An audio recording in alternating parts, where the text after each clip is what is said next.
Hi friends, ಬನ್ನಿ ಇವತ್ತು ಮದ್ದೂರು ವಡೆ ಹೇಗೆ ಮಾಡೋದಂತ ನೋಡೋಣ. ಅದಕ್ಕಿಲ್ಲಿ ನಾನು ಎರಡು ಈರುಳ್ಳಿ ಮತ್ತು ಒಂದು ಸ್ವಲ್ಪ ಕರಿಬೇವಿನ ಸೊಪ್ಪು, ಒಂದೆರಡು ಮೆಣಸಿನ್ಕಾಯಿ ಮತ್ತು ಸ್ವಲ್ಪ ಶುಂಠಿನ ಸಣ್ಣಗೆ ಕಟ್ ಮಾಡಿ ಇಟ್ಕೊಂಡಿದ್ದೀನಿ. ಈಗ ಎಲ್ಲನೂ ಹಾಕ್ಕೊಂಡು ಒಂದು ಬೌಲಿಗೆ ಈರುಳ್ಳಿನೆಲ್ಲ ಸ್ವಲ್ಪ ಚೆನ್ನಾಗಿ ಬಿಡಿಸ್ಕೊಳ್ಳೋಣ. ನೋಡಿ, ಈರುಳ್ಳಿ ಎಲ್ಲ ಈ ಥರ ಉದ್ರುದ್ರಾಗಿ ಆಗಬೇಕು. ಈಗ ಇದಕ್ಕೆ 1 ಕಪ್ ಆಗೋಷ್ಟು ಅಕ್ಕಿ ಹಿಟ್ಟು ಮತ್ತು 1 ಕಪ್ ಆಗೋಷ್ಟು ಮೈದಾ ಹಿಟ್ಟು, ಅರ್ಧ ಕಪ್ಪು ರವೆ ಹಾಕ್ಕೊಂಡು ಇದನ್ನೆಲ್ಲನೂ ಚೆನ್ನಾಗಿ ನಾವು ಮಿಕ್ಸ್ ಮಾಡ್ಕೋಬೇಕು. ಈರುಳ್ಳಿಯಲ್ಲಿರೋ ನೀರೆಲ್ಲ ಬಿಡ್ತಾ ಬರುತ್ತೆ ನಾವು ಚೆನ್ನಾಗಿ ಮಿಕ್ಸ್ ಮಾಡ್ತಾ.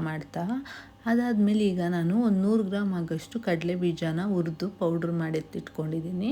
ಅದನ್ನು ಇದಕ್ಕೆ ಸೇರಿಸ್ಕೊಳ್ಳೋಣ. ನಿಜ ಕಡಲೆ ಬೀಜ ಹಾಕೋದ್ರಿಂದ ಟೇಸ್ಟ್ ಇನ್ನೂ ಚೆನ್ನಾಗಿರುತ್ತೆ. ಮತ್ತು ಸ್ವಲ್ಪ ಬಿಳಿ ಎಳ್ಳು ತೊಗೊಂಡಿದ್ದೀನಿ, ಅದನ್ನು ಹಾಕ್ಕೊಂಡು ನಮ್ಗೆ ಎಷ್ಟು ಬೇಕೋ ಅಷ್ಟು ರುಚಿಗೆ ತಕ್ಕಷ್ಟು ಉಪ್ಪನ್ನು ಹಾಕ್ಕೊಂಡು ಇದನ್ನೆಲ್ಲ ಒಂದು ಸಲ ಚೆನ್ನಾಗಿ ಮಿಕ್ಸ್ ಮಾಡ್ಕೋಬೇಕಾಗುತ್ತೆ. ನೋಡಿ, ಈಗ ಎಲ್ಲನೂ ಚೆನ್ನಾಗಿ ಮಿಕ್ಸ್ ಮಾಡ್ಕೋತೀನಿ.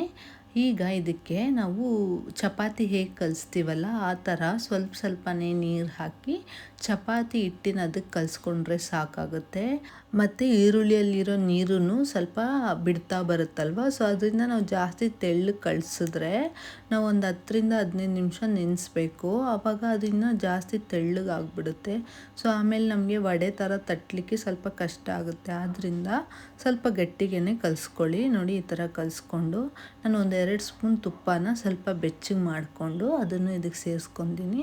ನೀವು ಬೇಕಿದ್ದರೆ ಎಣ್ಣೆನೂ ಸಹ ಸೇರಿಸ್ಕೊಬೋದು. ನಾನಿಲ್ಲಿ ತುಪ್ಪ ಸೇರಿಸ್ಕೊಂಡಿದ್ದೀನಿ. ನೋಡಿ, ಈಗ ಹಾಕ್ಕೊಂಡು ಚೆನ್ನಾಗಿ ಇವಾಗ ಎಲ್ಲನೂ ಮಿಕ್ಸ್ ಮಾಡಿಕೊಂಡು ಇದನ್ನು ಒಂದು 15 ನಿಮಿಷ ನಾವು ಚೆನ್ನಾಗಿ ನೆನೆಯಕ್ಕೆ ಬಿಡಬೇಕು. ರವೆ ಸ್ವಲ್ಪ ಸಾಫ್ಟಾಗಿ ನೆನೆಯಬೇಕು. ಅದರಿಂದ ಒಂದು 15 ನಿಮಿಷ ತಟ್ಟೆ ಮುಚ್ಚಿಟ್ಟು ನೆನೆಯಕ್ಕೆ ಬಿಡೋಣ. ನಿಜ ಈ ವಡೆ ತುಂಬ ಟೇಸ್ಟಾಗಿರುತ್ತೆ. ಮತ್ತು ನಮಗೆ ಈವ್ನಿಂಗ್ ಟೈಮಲ್ಲೆಲ್ಲ ಏನಾದರೂ ಸ್ನ್ಯಾಕ್ಸ್ ತಿನ್ನಬೇಕು ಅಂತ ಅನಿಸ್ತಿರುತ್ತಲ್ಲ, ಆಗ ಇದನ್ನು ಆರಾಮಾಗಿ ಮಾಡ್ಕೊಂಡು ತಿನ್ಬೋದು. ಇದನ್ನು ಮಾಡಿ ಒಂದು 10ರಿಂದ 15 ದಿವಸ ಬೇಕಿದ್ದರೂ ನಾವು ಸ್ಟೋರ್ ಮಾಡ್ಬೋದು, ಏನೂ ಆಗಲ್ಲ, ಚೆನ್ನಾಗಿರುತ್ತೆ. ನೋಡಿ, ಇವಾಗ ನಾನು ಈ ಥರ ಎಲ್ಲನೂ ಹಿಟ್ಟನ್ನು ಚೆನ್ನಾಗಿ ಕಲಿಸ್ಕೊಂಡು ಇವಾಗ ಇದನ್ನು ಒಂದು 15 ನಿಮಿಷ ನೆನೆಯಕ್ಕೆ ಬಿಡೋಣ. ಈಗ ಒಂದು ಕಡಾಯಿ ಇಟ್ಕೊಂಡು ನಮ್ಗೆ ಎಷ್ಟು ಬೇಕಷ್ಟು ಎಣ್ಣೆ ಹಾಕ್ಕೊಳ್ಳೋಣ.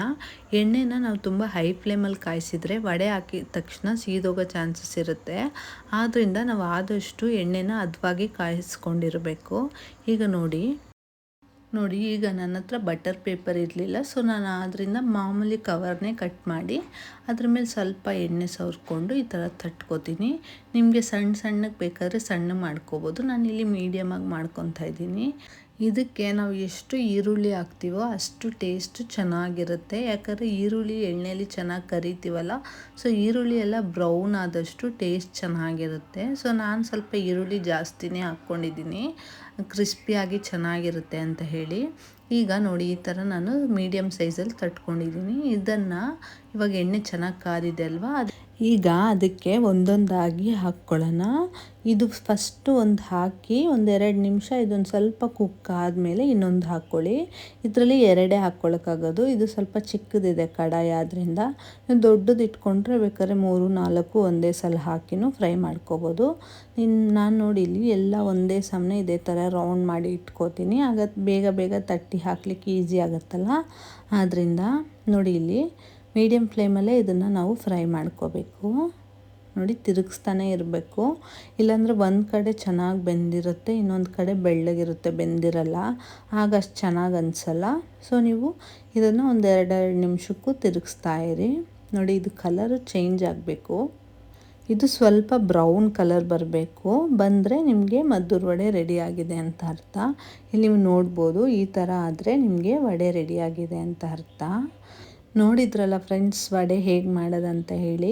ನಿಜ ಇದು ತುಂಬ ಸುಲಭವಾಗಿ ನಾವು ಮನೆಯಲ್ಲೇ ಮಾಡಿಕೊಂಡು ತಿನ್ಬೋದು. ಇದು ತುಂಬ ಟೇಸ್ಟಾಗಿರುತ್ತೆ. ಇದ್ರ ಜೊತೆ ನೀವು ಬೇಕಿದ್ರೆ ಕಾಂಬಿನೇಷನ್ಗೆ ಚಟ್ನಿನೂ ಸಹ ಮಾಡಿಕೊಂಡು ತಿನ್ಬೋದು. ಟ್ರೈ ಮಾಡಿ ನನಗೆ ಹೇಗೆ ಬಂತು ಅಂತ ಕಮೆಂಟ್ ಮಾಡಿ ತಿಳಿಸಿ. ಇನ್ನಷ್ಟು ರೆಸಿಪೀಸ್ಗಾಗಿ ನೀವಿನ್ನೂ ನನ್ನ ಚಾನಲನ್ನು ಸಬ್ಸ್ಕ್ರೈಬ್ ಮಾಡ್ಕೊಂಡಿಲ್ಲ ಅಂತಂದರೆ please cook with love 18 YouTube ಚಾನಲ್ನ ಸಬ್ಸ್ಕ್ರೈಬ್ ಮಾಡ್ಕೊಂಡು ನೋಡಿ ಅಂತ ಕೇಳ್ಕೊತೀನಿ. Thank you for watching.